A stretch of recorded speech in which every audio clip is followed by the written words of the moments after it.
김현철 변호사 증인석에 서시겠어요? 형사사건 변론하시면서 이 수사보고서 많이 보셨죠? 예, 이미 이 수사보고서 잘 알고 계시죠? 워낙 유명한 보고서인데 보통 검찰의 수사보고서는 주임검사 결재까지 받죠? 맞습니다. 예, 그러면 결국 이 수사보고서가 검찰의 수사 방향이라고 봐도 되겠네요? 네, 그렇습니다. 예, 이 수사보고서에 따르면 이 N프로젝트라고 명명한 주가 조작, 나노스의 주가 부양 계획에 대해서 검찰도 이런 수사 방향으로 알고 있었고 잡았었다라고 보시는 거죠? 네. 근데 이 수사 방향이 바뀌게 된 이유가 무엇일까요? 아마 그 수사 보고서는 2022년 10월 2일자로 생각됩니다. 엄영수 실장의 그 카카오톡을 분석한 자료이고 그 내용은 당시 쌍방울의 계열사인 나노스의 주가를 부양하자라는 내용이고 그 주가 부양의 컨텐츠들은 당시 쌍방울 계열사인 나노스가 대북 사업에 관해서 예를 들어서 김영기 차관을 영입했으니까 이걸 부양해서 이걸 이용해서 주가를 부양하자 뭐 그런 내용들.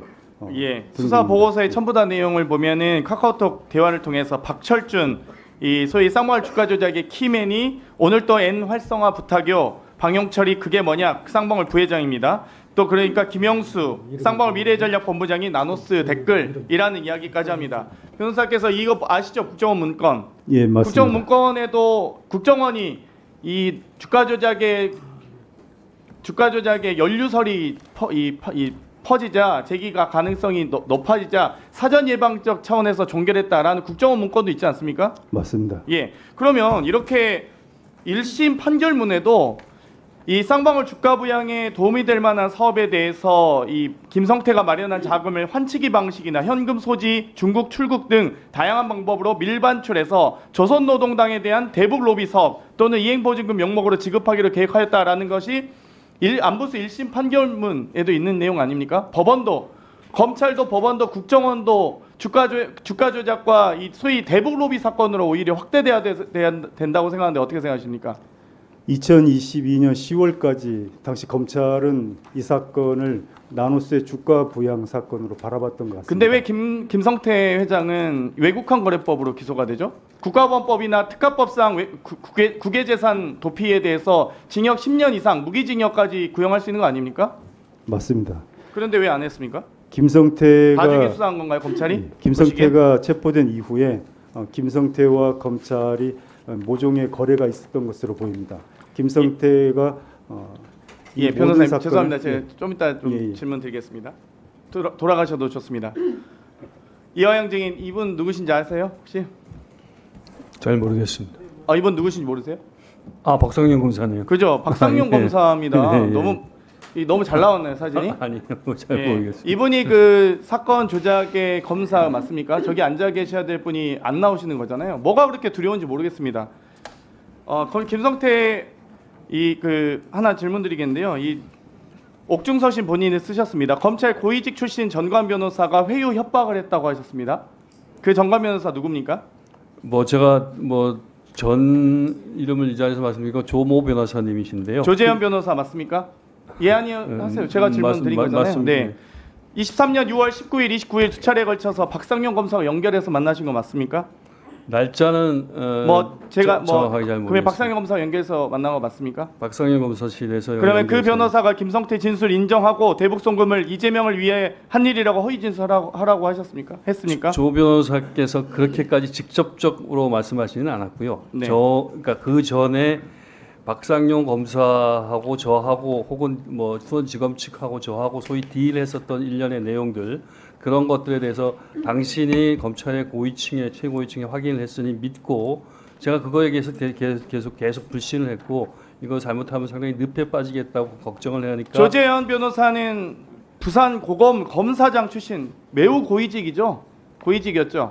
수원 고검장도 하신 걸로 알고 있습니다. 수원지검장 시절에는 박상용 검사와 근무 기간도 같이 겹치더라고요. 그리고 조재현 변호사가 2014년 남부지검 증권범죄 수사단장 시절에 쌍방울 주가 조작으로 수백억 원대 시세 차익을 얻었던 김성태 구속 기소한 바 있습니다. 이때 수사팀장이었던 김영현 검사는 쌍방울 계열사 사회 이사로 일하고 있는 거 아십니까? 잘 모르고 있습니다. 모르시겠죠? 그럼 먼저 영상 좀 먼저 보시겠습니다.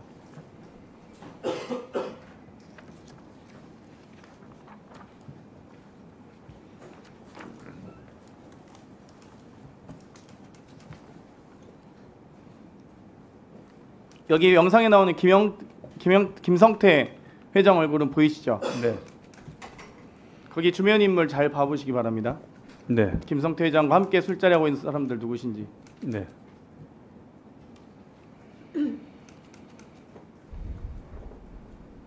보고 있습니다. 다 봤습니다. 네.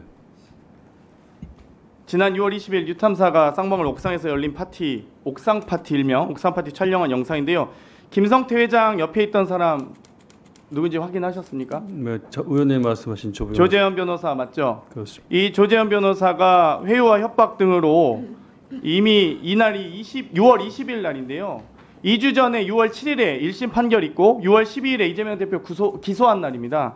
그날 그 이후에 6월 22일 날 이렇게 옥상 파티, 기소 기념 파티를 합니다. 알고 계셨습니까? 전혀 몰랐습니다. 이렇게 술자리 회유하고 쌍방울과 아주 밀접하게 관련된 검사 출신 변호사가 거기 수사팀장이 사회이사로 가고 있는데 이렇게 썩어도 썩은 검찰이 이렇게 밀접하게 연관되어 있었습니다. 봉주 기자님 좀 나와주시겠어요? 제가 하나만 마지막 질문 드리고 싶은데요. 이 딸 안소민 씨의 안부수 씨의 딸 카톡입니다. 네. 안소민 씨인데요. 이때 금영수, 박상웅, 안부수와 함께 있었던 게 사실이 확인됐는데 이때 또 폰 가지로라는 말을 합니다. 이거 수원지검 검찰에서는 폰을 수원지검에서는 이 임의로 제출하기 위해서 왔다고 했는데 제출할 폰이 없어요.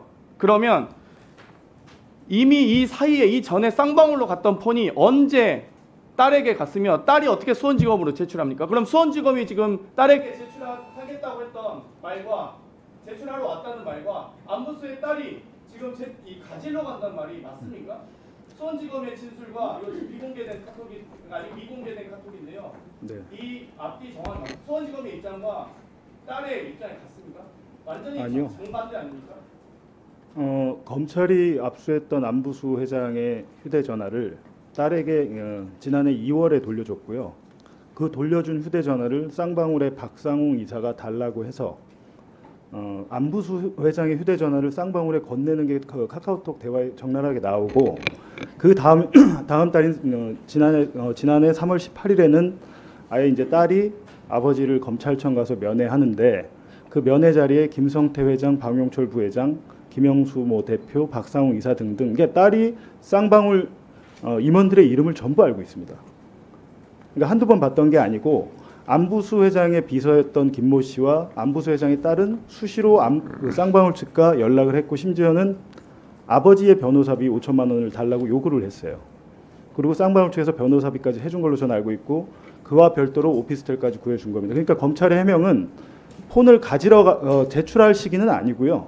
당연히 압수해서 포렌식한 폰을 딸에게 돌려줬는데 왜 돌려줬느냐? 안 돌려줘도 되는데 굳이 돌려준 것은 쌍방울 측에 폰이 넘어가는 것을 미리 알고 돌려준 게 아니냐. 저희는 그렇게 의심을 하고 제가 기사를 썼습니다. 그러니까 폰을 수원지검은 네, 정리해 주시죠. 네. 가지러 간다고 했고. 네. 그러면 아빠가 온다고 맞춰오라고 했고. 네. 딸이 이 증거 물품을 제출하러 가는데 아빠를 만나게 하는 게 말이 됩니까? 검찰이 무슨 대행사입니까? 김성태 회장이 작년 1월 17일에 체포됐잖아요. 그래서 송환이 압송이 됐는데 작년 1월 카카오톡을 보면 딸은 아버지를 만나러 구치소로 갔습니다. 김성태 회장이 오고 나서는 검찰청으로 면회를 간 겁니다. 네, 수고하셨습니다. 다음은 박준태 의원님 신문해 주세요.